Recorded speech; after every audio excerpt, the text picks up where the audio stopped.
Nah, sedangkan dia ini sebenarnya sudah diterima di sekolah ataupun universitas favoritnya.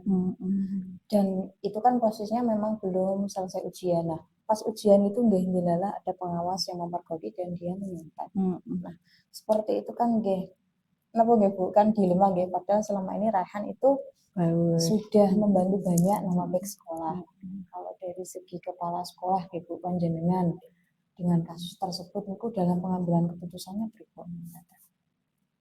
Itu kan apa istilahnya itu ketika dia ujian apa Mbak? Sekolah, Ujian sekolah, ujian nasional misal, pengawas kayak gitu ya. Nah, bisa jadi karena dia juga istilahnya kan kepala sekolah pun juga apa ya, nggak bisa ya menjustis begitu saja, kalau si anak itu apa istilahnya ya, kan memang dia ada kelemahan seperti itu. Karena kita menilai itu juga tidak hanya istilahnya anak juga punya kemampuan masing-masing, punya ya itu tadi nilai positifnya, ada kelebihannya, ada kekurangannya. Dan sekolah sendiri kan juga istilahnya sudah banyak dibantu. Nah, kita pun kalau sebagai pimpinan juga nggak bisa langsung menjustis anak seperti itu lah. Mungkin kita juga apa istilahnya ya mengingatkan ke anak bahwa hal semacam itu kan nggak baik kan seperti itu ya. Mungkin kita hanya mengingatkan juga ya, kalaupun langsung dicoret ya enggak mungkin kita mau mencoret terus enggak usah lulus saya enggak. Tetap diberi kesempatan. Entah itu nanti mungkin untuk efek jerahnya kalau ujian nasional kan masih ada mungkin ujian susulan Nah, mungkin sebagai efek jerah bisa juga anak itu kita juga mengadakan pendampingan ke anak biar dia paling enggak kan mentalnya itu juga nah mesti anak yudon begitu begitu diingatkan gitu aja dia sudah merasa, apalagi mungkin dia merasa terpepet ya. Aku kono misal PMDK sudah diterima tapi kok aku nggak lulus kan ya aneh lagi ngaten. Nah, sehingga mungkin ya itu kita adakan pendampingan juga ke anak dan kita pendekatan juga ke siswa tersebut sehingga paling enggak dia ada shock terapinya kalau misal hal semacam itu enggak baik, sehingga dia juga ada shock terapi sehingga dia ada efek jerahnya, enggak akan mengulangi lagi. Terus kemudian kita kasih kesempatan lagi supaya dia bisa mengikuti ujian susulan. Kalaupun istilah nilai itu kan ya itu kan hanya sekedar penilaian di atas kertas saja kan. Kalau sikap nah itu yang memang harus kita benahi karena memang bagaimanapun juga itu sangat ya harus dibentuk anak dari awal tuh harus dibentuk karena sikap itu nanti terus dibawa terus sampai kapanpun kan seperti itu ya dan tetap berproses ya Bu ya kan mungkin melibatkan BPK dulu terus baru pemanggilan orang tua benar ya. Paling tidak kalau kita sebagai pimpinan ya yang jelas kita pastinya tidak akan langsung menjustis anak. Dia harus langsung enggak lulus ya tidak. Tapi ya itu tadi mungkin dengan pendekatan-pendekatan tadi mungkin dari BK-nya, mungkin dari wali kelasnya, dengan orang tuanya seperti itu. Karena bagaimanapun juga semuanya yaitu tadi seperti yang penyiar sampaikan kan kita juga harus berproses ya. Jadi ya anak itu memang ya harus kita beritahu, kita nasihati karena anak ya tidak tahu. Misal dia melakukan itu menurut dia sih sah-sah saja. Tapi kan nah karena kita yang sudah ada pengalaman, kita sudah lebih tahu dulu. Nah, itu yang kita harus meluruskan. Kalau misalnya Bu, masalah yang paling berat yang membuat kadang itu susah dalam memberikan keputusan sebagai contoh. Anak ini baru masuk di kelas 7 gitu, tapi sudah membuat kasus besar dan dalam maksudnya dalam artian yang dilanggar itu sudah masuk kategori harus pindah sekolah seperti itu. Kalau di swasta tetap kan ya Bu harus tidak boleh putus sekolah kan sesama dengan kami di sama.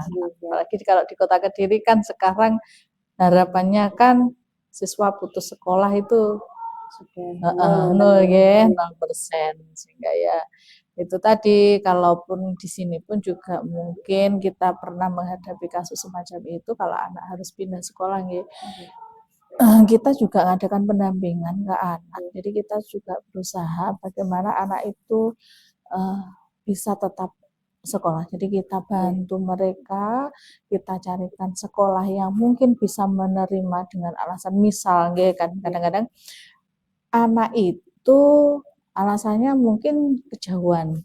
Nah, jauh antara rumah sama sekolah. Sehingga kadang-kadang dia kan sudah nggak masuk, sering bolos.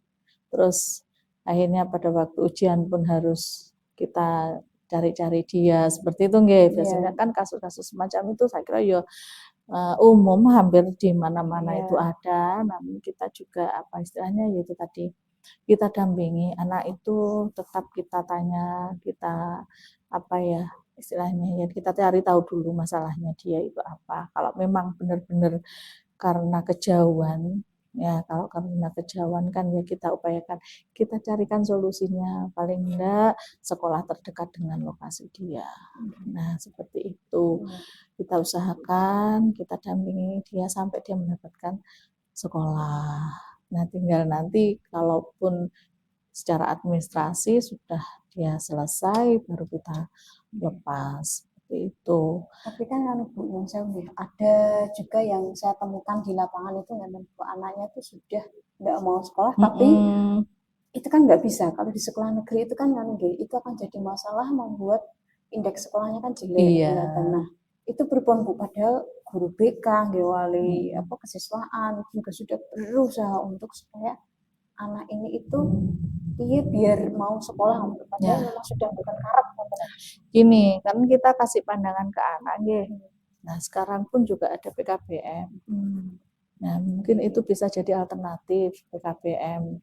Jadi anak itu kalau misal kadang dari sekolah negeri mungkin masih bisa dipindahkan ke swasta.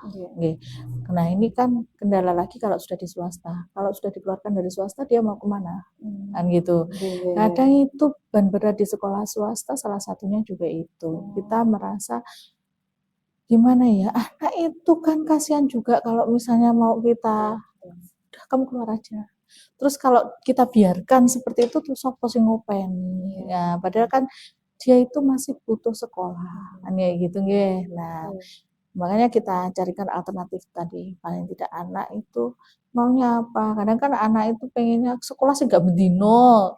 Terus orang tuanya pengennya sekolah sih gratis. Kan kayak gitu Nah, akhirnya kita pun juga itu tadi mungkin salah satu alternatif itu tadi kan PKBM itu kan juga tidak apa istilahnya enggak serta-merta anak yang apa istilahnya pokoknya ditampung gitu aja kan tidak toh, berarti kan itu pun juga harus ada apa istilahnya kayak ya harus pilihan juga. Jadi anak-anak yang ada di situ pun juga bukan istilahnya memang benar-benar kalau masih bisa di sekolah formal ya mungkin di sekolah swasta seperti itu bisa kita bantu diarahkan. Tapi kalau misalnya mereka nggak bisa ya mungkin itu tadi karena kita harapannya kan dia tidak putus sekolah seperti itu. Di PKBM pun kan juga dia mendapatkan pembelajaran, mendapatkan keterampilan juga, sehingga itu bisa membantu mereka untuk masa depannya juga. Kan kadang-kadang anak itu gini, sekarang dia nggak mau sekolah karena dia kan belum mengalami, belum merasakan. Nah, setelah nanti beberapa tahun kemudian ketika dia butuh, nah itu loh repot. Gitu. Kalau dia misalnya wis gak sekolah ning kene ning kono kayak enggak sinompo lah, terus gimana? Nah, nasib dia. Nah, sehingga kan kita pun juga ingin mengangkat pendidikan anak biar dia lebih pandai, lebih paham dengan menghadapi kehidupan kan ya kayak gitu. Ya mungkin PKBM itu bisa jadi alternatif atau mungkin sekolah terbuka itu juga bisa jadi alternatif. Meskipun toh sebenarnya itu juga bukan pilihan utama. Jadi itu alternatif terakhir mungkin kalau mereka sudah tidak bisa di sekolah yang reguler kayak gitu. Beda kalau misalnya sekolah reguler kan memang anak harus masuk terus juga nggih. Beda kalau di PKBM kan di situ beberapa waktu tertentu aja sehingga anak kan masih merasa kayak apa ya, nggak begitu terikat. Ada juga kasus semacam itu. Selama ini ada nggak Bu faktor-faktor yang menghambat, mungkin ada yang orang tuanya yang susah diajak kerjasama, atau mungkin gurunya yang kurang respect, atau mungkin muridnya justru yang sulit diatur, benar kan Bu? Biasanya kalau di sekolah swasta itu kebanyakan gini, mungkin ya kalau anak-anak yang semuanya berawal dari rumah, kalau saya amati itu biasanya berawal dari rumah, ya mungkin dari keluarga yang broken, biasanya itu keluarganya bermasalah. Hampir semuanya anak-anak itu kalau di sekolah bermasalah itu mesti awalnya dari keluarga dulu. Kalau dari keluarga itu istilahnya pendidikannya bagus ya harus dari keluarga, harus ngerengkuwe apik, insya Allah anak kok nggak bermasalah. Kalaupun istilahnya bermasalah sulit dalam misalnya belajar di sekolah dalam 1-2 bidang studi itu kan lumrah. Kalau dia misalnya dia kurang mampu di matematika, kurang mampu di bahasa, tapi masih di seni dia bagus. Nah sebenarnya itu bukan masalah bagi saya. Kalau semacam itu kan karena memang yaitu tadilah performance seorang, karakter bocah, terus kemampuan anak-anak kan ya macam-macam. Nggak bisa toh satu anak itu harus menguasai semuanya. Tapi pasti ada dia seni nek ndi yo, bagusnya di mana dia kayak gitu. Tapi kalau anak-anak bermasalah, kebanyakan kalau saya amati ya itu tadi awalnya pasti dari rumah dulu. Kalau dari rumah dia sudah bagus, insya Allah ya di sekolah kayaknya enggak begitu masalah. Karena kan sekarang perhatian orang tua itu sangat-sangat diperlukan. Nah sekarang kalau misal orang tua nggak memperhatikan, ketika anaknya di rumah, ya karena memang sibuk kerja semua ya, biasanya kan seperti itu kalau sekarang. Sehingga anak itu kadang hanya diberi sangu, diberi pokoknya kebutuhan dia secara materi aja. Tapi anak kan nggak hanya butuh materi toh, tapi kan butuh kasih sayang, butuh perhatian dari orang tua. Rakitang mek gur, "Nduk, sampean mau mak empoh durung le, sudah mandi pak belum?" Kan dia butuh disapa seperti itu juga gitu loh. Kalau misalnya ada perhatian dari orang tua, saya kira kalau orang tua memperhatikan di rumah, insya Allah di sekolah pun jika anaknya bermasalah, saya kira dia juga akan proaktif dengan sekolah. Dan kuncinya Gitu. harus ada kerjasama dengan semua pihak ya Bu ya. Iya. Kalau terkait itu Bu, mungkin tantangan terbesar Bu dalam, saya itu kan AT ya Bu ya, menghadapi kasus karena memang kebetulan GBK. Saya itu ditanya sama kepala sekolah. Kalau menurutnya Bu Windy dengan kasus seperti ini, anaknya harus dikeluarkan atau dipertahankan? Nah, itu yang membuat saya itu Bu, sulit untuk menjawab karena di satu sisi karena memang anaknya sudah melakukan pelanggaran berat dan memang kalau secara aturan itu harus ada. Nah, ini karena posisinya anak ini juga baru, gitu. Kami bingung dan orang tuanya juga belum mau kalau anaknya pindah. Nanti kalau pindah alasannya apa? Gitu. Itu kan sangat berat. Nah, waktu itu saya ditanya, kalau punya Bundi pripun? Kalau secara aturan saya itu Pak harusnya keluar. Tapi kalau dari segi kemanusiaan, saya takut salah Pak. Nanti kan dalam mengambil keputusan kan harus ada pertanggungjawaban. Kalau dari versinya Bu Nurin itu pripun dalam untuk harus ketok palu dalam artian kita sudah berusaha ya Bunda, sudah ikhtiar konseling dengan anaknya, sudah memanggil orang tuanya, sudah berusaha untuk benar-benar memahami kasus tersebut, tapi dari segi pengambilan keputusan ini berat. Kan dari situ Bu. Kira-kira apa yang harus kita lakukan sebagai kepala sekolah?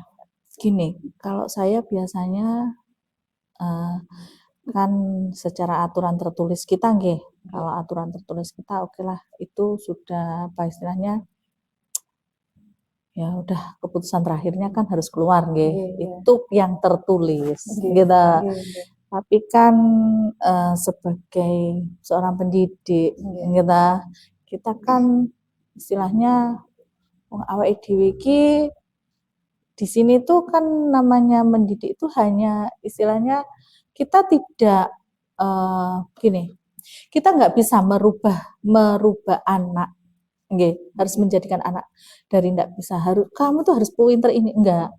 Kita itu kan di situ hanya istilahnya ya proses ya, hanya menyampaikan saja. Apapun yang terjadi di anak tersebut itu kan nanti nggih. Tapi kan kita berusaha untuk membentuk sesuatu yang bagus. Nah, di situ saya biasanya enggak apa ya, kalau saya pribadi sih mungkin kan karena pribadi ya, kadang kita nggak mau ambil pusing ya udahlah itu apa sih tulisannya kan cuma gitu aja nggih. Itu kan tanpa kita memberi apa istilahnya enggak mempedulikan masukan dari orang lain. Kita hanya letterlock gitu aja. Mungkin kita wis pokoknya yo unine ngono ya udah putuskan gitu aja.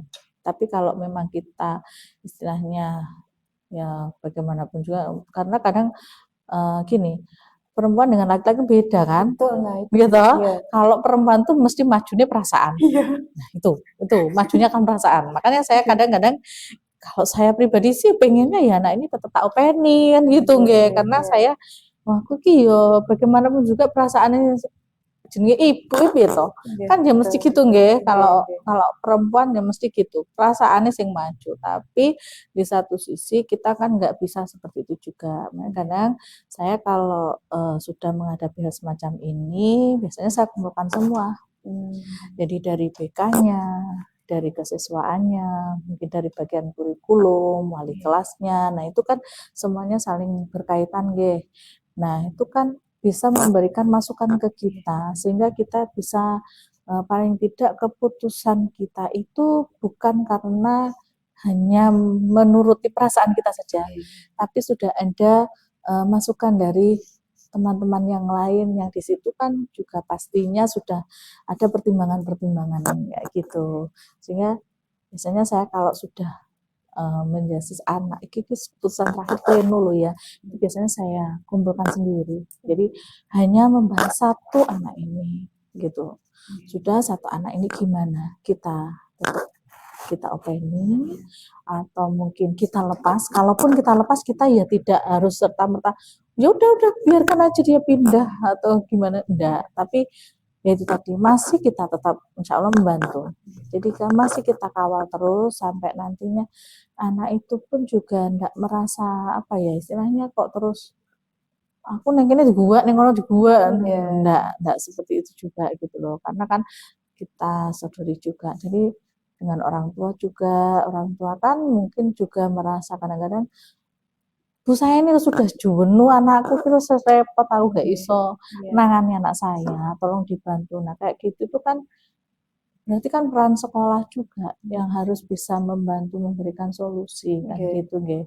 Kalau orang tua sudah istilahnya pasrah gitu, ya mau ndak mau kita ya harus bantu mereka sehingga ya itu tadi kalaupun ada masalah sing iki kudu metu apa harus tetap kita pertahankan di sini ya itu tadi kita kan akhirnya bersama-sama kalaupun anak ini nanti misal kita kasih kesempatan entah 1-2 bulan lagi nah ini ada perubahan apa tidak ya itu kalau memang dipantau ya kita pantau benar gitu sehingga nanti kita tahu kalaupun ada apa istilahnya anak itu meleng sedikit gini langsung. Nah, itu kan sudah ada apa istilahnya kan ada kontrak nggih kita dengan anak, dengan orang tua seperti itu. Sehingga sekolah kalau ingin melakukan itu kan nah, perasaan iki mau kan wis istilahnya sudah menyampaikan perasaan juga karena kan memang perasaannya sudah di awal tadi gitu loh.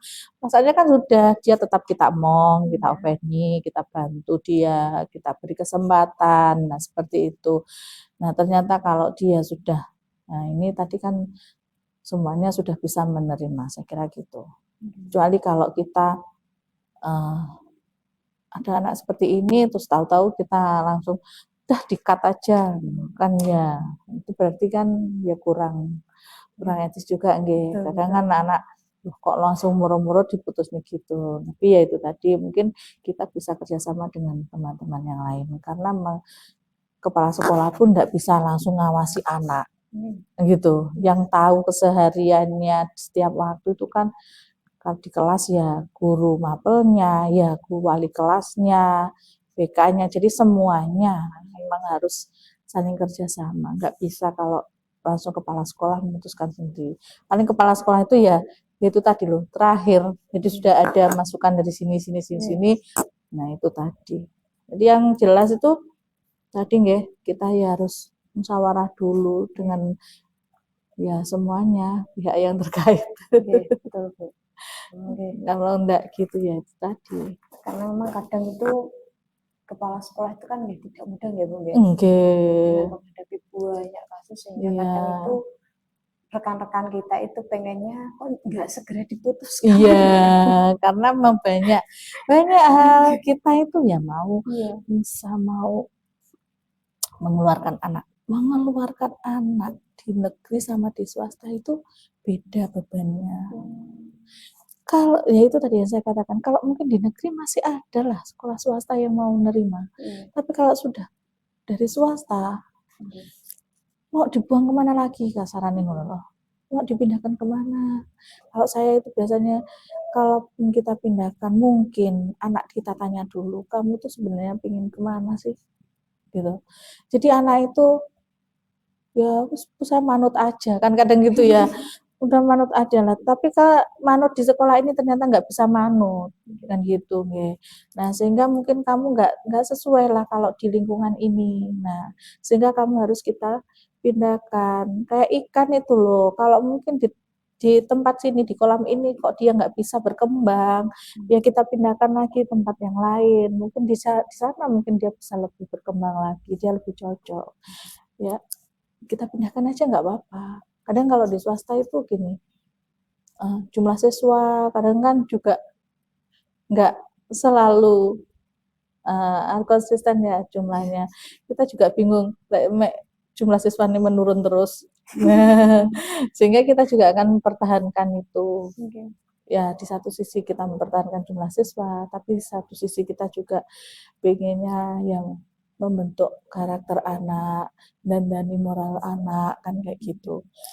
Nah tapi kalau di satu sisi memang anaknya yang mungkin nggak cocok di lingkungan kita ya mau apalagi. Nah mungkin bisa kita pindahkan di tempat yang lain. Butuh suasana baru kayak gitu. Lah misal aku tuh misalnya dari awal tuh dia aku tuh pengennya sekolah di sana loh sebenarnya. Aku nggak pengen sekolah di sini. Tapi orang tuanya anaknya disuruh sekolah di sini. Sehingga anak itu kan jadi ogah-ogahan toh. Nah, akhirnya kan dia bikin masalah terus di sekolah supaya akhirnya dia nanti bisa keluar dari sini kan kayak gitu. Nah, tadi kan kembali lagi balik ke keluarga mana masalahnya sini. Tapi kalau dari segi dari segi pengalaman panjenengan gitu nggih. Pernah nggak Bu benar-benar tidak ada titik temu dan membuat kita itu harus menghadap ataupun berdoa dulu sama Allah barangkali minta petunjuk nanti mboten Bu melibatkan hubungan kita sama Allah itu tidak hanya dengan dia sudah memanggil kesiswaan, akademik, terus murid, wali kelas, mendatang. Pernah tidak? Kalau selama ini insya Allah kalau masalah anak kalau masalah anak itu saya kira hampir umum dan mungkin hampir sama semuanya kasus itu. Ya kalau masalah yang lain mungkin ya kalau masalah lain ya itu bagaimanapun juga ya panjen aku ya wis cekelane minggu itu. Ya kita nggak bisa putus dari sana. Yang jelas ya pokoknya saya bagaimanapun juga ya bismillah ya kita ambil keputusan itu. Kalaupun misal ya saya sering juga sih saya biasanya kalau mau rapat itu sebuah bismillah salat dhisik nanti kalau udah nanti keputusan rapat itu sudah terus saya pasrahkan. Nah, makanya kadang saya nggak bisa memutuskan sesuatu sendiri. Biasanya seringkali saya itu mesti adakan rapat dulu.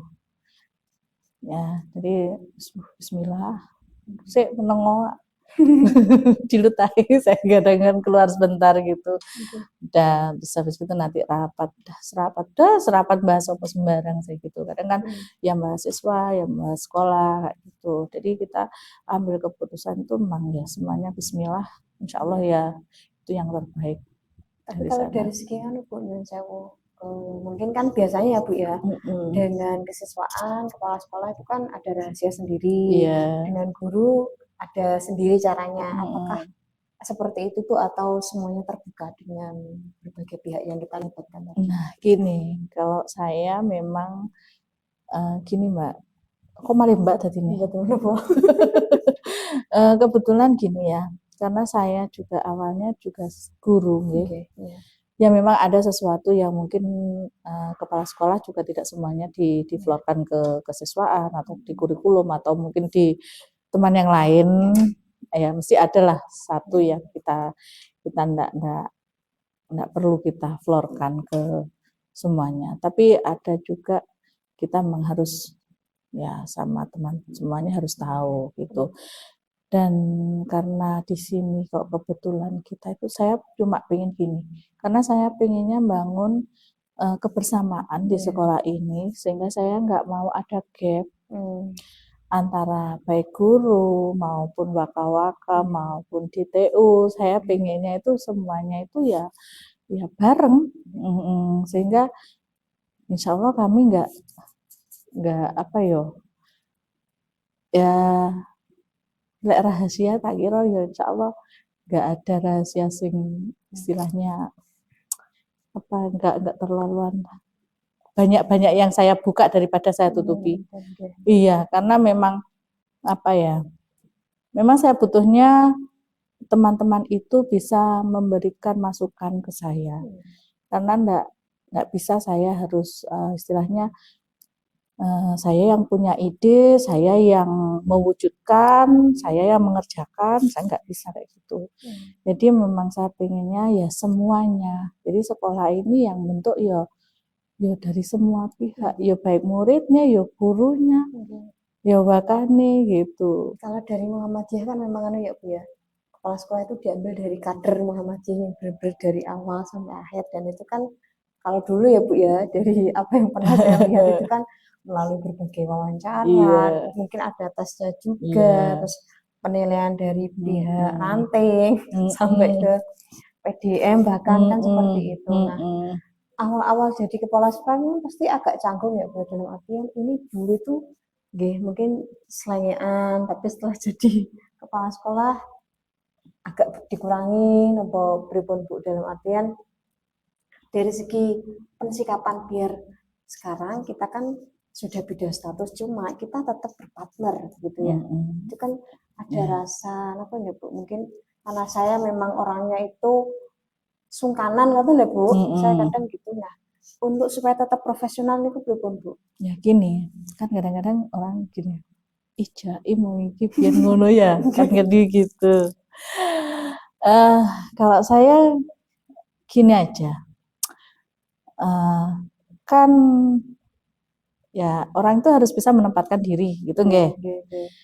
Ya ketika saya kan kadang teman-teman aduh saya kepala sekolah yo apa ya biasanya kan gitu ya. Saya gini, enggak apa-apa. Kita ya sama-sama aja.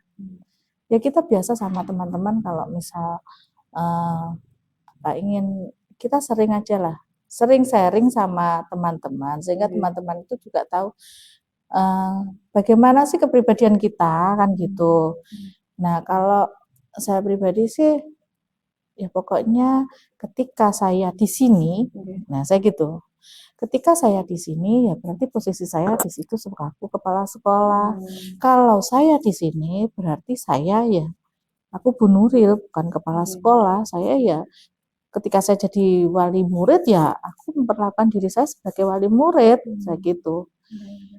Ya bukannya saya istilahnya mau nyamanyi ya enggak, tapi saya berusaha menempatkan diri saya sebagai apa di situ. Kalau memang saya selaku pimpinan ya berarti saya ya harus bisa mengkondisikan gimana teman-teman saya merasa bahwa saya di sini selaku pimpinan gitu. Dan kebetulan kan banyak juga teman-teman di sini, ada yang istilahnya teman lama, juga ada teman yang baru. Anak sing wis sepuh, sing wis layak purna, ada juga yang istilahnya eranya Bu Hanti juga masih ada, gitu nggih. Jadi macam-macam nggih, dari beberapa ada yang baru, fresh, ya enek. Jadi di situ untuk teman-teman yang mungkin lebih tua dari saya, ya saya tetap menghargai beliau itu ya udah saya tuakan mereka di sini gitu. Jenengan di sini ya wis tak anggap sesepuh. Saya pun juga menghargai mereka ya di sini ya tetap gitu. Cuman kalau misal kita selaku pimpinan, aku ini kan pimpinan ya. Kalau ketika kita duduk bersama, kalau saya selaku pimpinan ya tolong hargai saya. Meskipun saya nggak pernah, aku kira kepala sekolahmu, saya nggak pernah bilang gitu.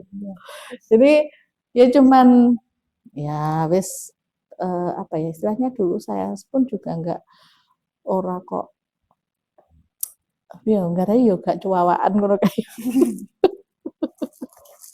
Nah, saya sendiri kalau misal gini, dulu kepala sekolah sebelum saya pun itu kan sama-sama guru kan, sama-sama guru yang ngajar bersama, ya wis biasalah ya omong-omongan biasa. Tapi ketika beliaunya jadi kepala sekolah, ya saya memposisikan saya selaku anak buah.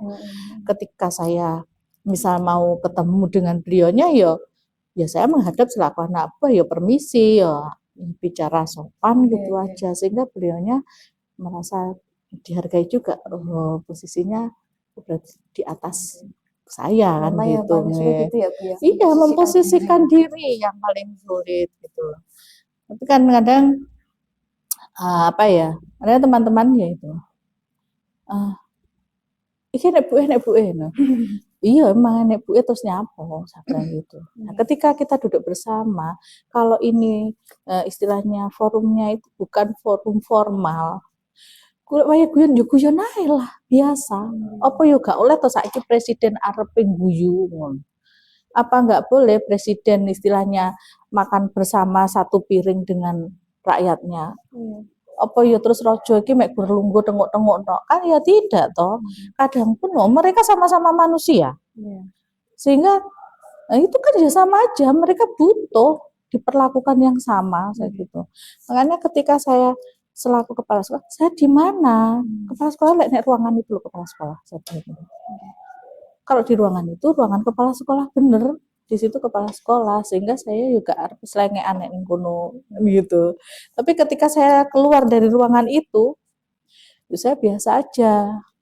Nah, kadang saya ketemu sama wali murid tidak tahu loh kalau saya kepala sekolah. Biasa tamu datang ke sini, nggih, foto sisin dan anu kepala sekolah ada. Oh iya, ada, sebentar. Mbak, tolong hubungi kepala sekolahnya ya. Kok aku macak dhisik. Ngono, terus aku metu. Ya biasa aja lah kita ketemu.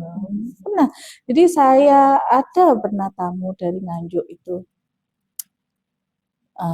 Tapi saya udah terkenal sebenarnya sama orang itu, tapi beliaunya enggak tahu kalau saya kepala sekolahnya.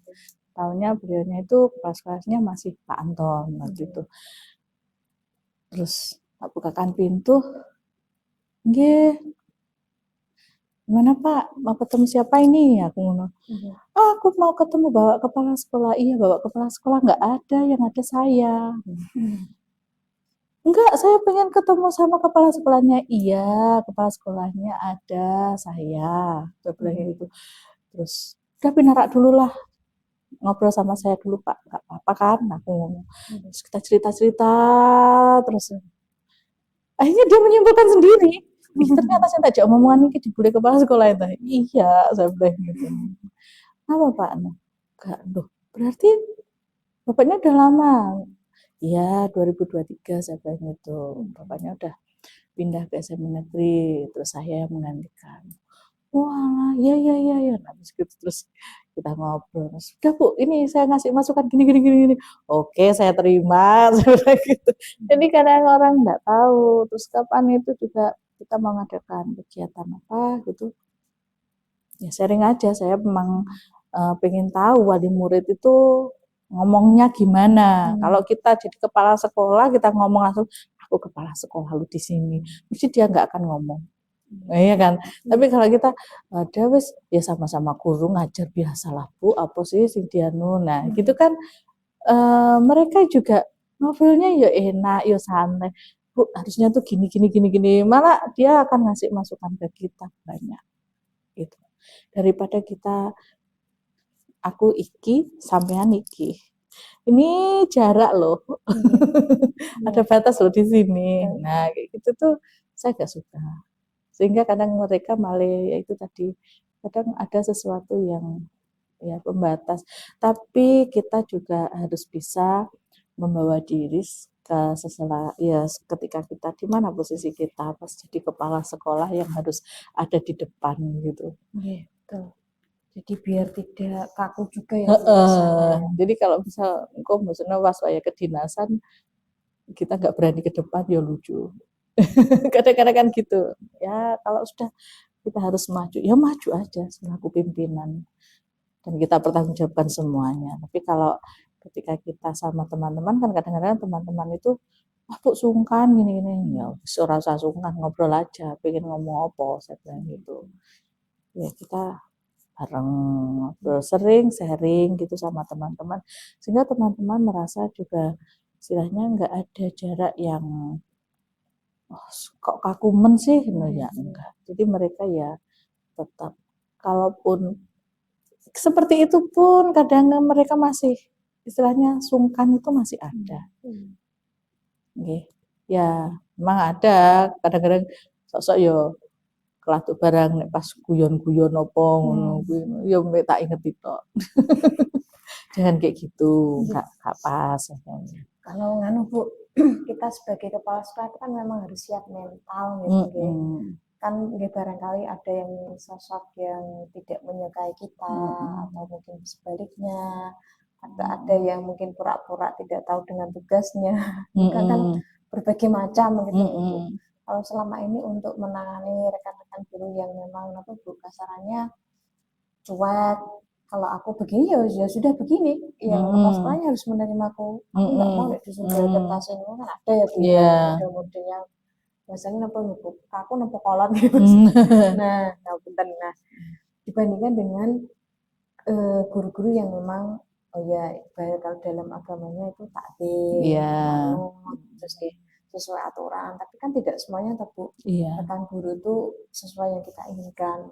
Nah itu bagaimana Bu kita menghadapi pianten-pianten yang memang agak keras wataknya dan memang dia maunya tuh dianggap ya kita gini misalnya biasanya tuh biasa sepuh ngono kuwi ya kan betul. Yang merasa sudah senior kayak gitu kadang kan kalau mungkin di sekolah negeri itu ketika memasuki masa pensiun selesai ya sudah selesai ya nggak ada istilahnya kayak tanggung jawab yang apa gitu atau mungkin dia pengen apa gitu kan enggak.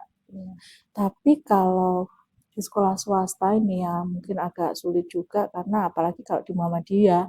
Di Muhammadiyah orangnya sendiri ya.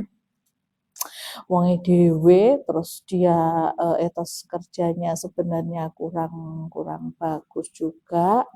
Tapi dia merasa ya aku kader.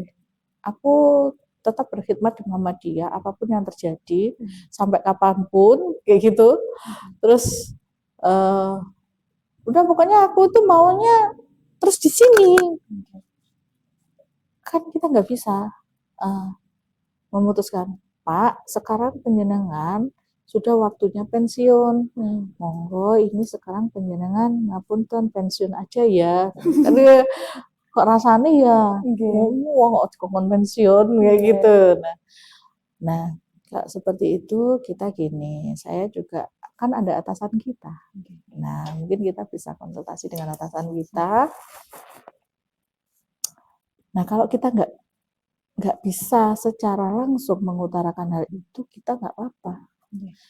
Atasan kita nanti, nah misalnya mengadakan pembinaan, kan itu secara umum karena kasus itu tidak hanya di satu sekolah saja, mungkin ada kalau di Muhammadiyah mungkin di beberapa aum kan, kayak di sini di lingkungan perguruan kan ya bersama, ada SMP, ada SMA, SMK, kan juga ada orang-orang yang semacam itu misalnya. Nah sehingga mungkin di situ yang berbicara bukan kepala sekolah, tapi atasan. Oke. Karena memang kayak SK itu kan yang membuat, istilahnya yang memberhentikan dan memberikan izin untuk mengajar itu kan dari pimpinan, dari PDM. Mungkin kalau yang SMP itu dari PDM, kalau yang SMA, SMK kan langsung dari wilayah kan gitu. Sehingga kita ya konsultasinya ke pimpinan yang memberikan SK itu. Sehingga dari beliau sendiri nanti misalnya, ayo iki Bapak Ibu guru ini berdasarkan ini kan ada itu. Nah, ini monggo dibuka pasal D, ayo diwajib bareng-bareng. Sehingga mereka kan juga mengerti, bukan kepala sekolah yang menjustis, mereka harus berhenti, mereka harus tetap mengajar. Tapi kalau misal dari pimpinan pun juga kembali ke kepala sekolah. Kalau memang kepala sekolah masih menghendaki, istilahnya menghendaki guru itu tetap mengajar atau bagaimana, ya dikembalikan ke kepala sekolah lagi. Nah, dan kalau misal gurunya udah Pak, anu aja, kayaknya kita sudah tidak membutuhkan ini lagi karena memang sudah ada yang lebih baru dan ini lebih kompeten dan mungkin untuk kedepannya juga lebih bagus dibandingkan yang memang sudah waktunya purna terus. Nah kan itu bagaimana, monggo mungkin ada kebijakan dari majelis, sehingga itu nanti kan setelah dari majelis surat turun, kepala sekolah tinggal menyampaikan saja begitu. Kalau kepala sekolah sendiri langsung, Pak, ini sudah waktunya pensiun. Gak enak rasanya. Kita kan pengajuan, mesti kan dari sekolah pengajuan. Jadi untuk tendiknya kebutuhannya berapa, yang ada berapa. Jadi kebutuhan guru dan tendik itu biasanya kita akan laporan terus, kita pengajuan. Sama kalau di negeri kan juga gitu. Sama lapor ke dinas kan. Nanti berapa guru yang dibutuhkan kan gitu. Mungkin dari dinas, oh berarti kudu diceblok P3K 10 untuk mata pelajaran ini, atau mungkin oh ini berarti harus dimutasi ke sini. Kan yang ngatur dinas, bukan kepala sekolah. Kepala sekolah kan usul aja. Gitu kan. Nah, kalau untuk itu Bu, misal ya Bu, kan ada kasus kadang itu yang namanya mulut perempuan ya Bu ya. Saya itu terutama Bu. Kadang kan misalnya kita sudah mengusut masalah itu di guru A, terus kemudian yang B ya sudah diusut. Nah, sebenarnya kepala sekolah juga sudah tahu, sudah memegang semua. Tapi ketika misal saya ditanya bla bla bla bla bla, nah sebagai kepala sekolah ya Bu ya, untuk merahasiakan siapa yang telah bercerita, siapa yang sudah memberikan informasi. Pernah nggak Bu keceplosan atau kita mungkin menyampaikan katanya Bu A, Bu Windy itu ya begini ya begini. Nah, itu kan kadang jelek ngoten ya Bu ya. Nanti mboten Bu panjenengan apa ada cara yang khusus ketika dalam menegur. Misal saya ditegur, sedangkan si kepala sekolah itu sudah mengorek informasi itu dari teman-teman saya. Nanti mboten menyebutkan nama si teman saya itu di hadapan saya mungkin untuk kasus-kasus nggak pernah sih kalau misalnya tabu ya Bu ya dia. Iya, nggak pernah. Tapi ya pernah sih saya ya, kebetulan sudah jadi kepala sekolah juga ya. Jadi makanya ya itu kita hanya sharing, kita menganggap seseorang itu sebagai orang tua kita. Kadang ternyata itu kita kan nggak tahu di belakang kita itu mereka bagaimana kan.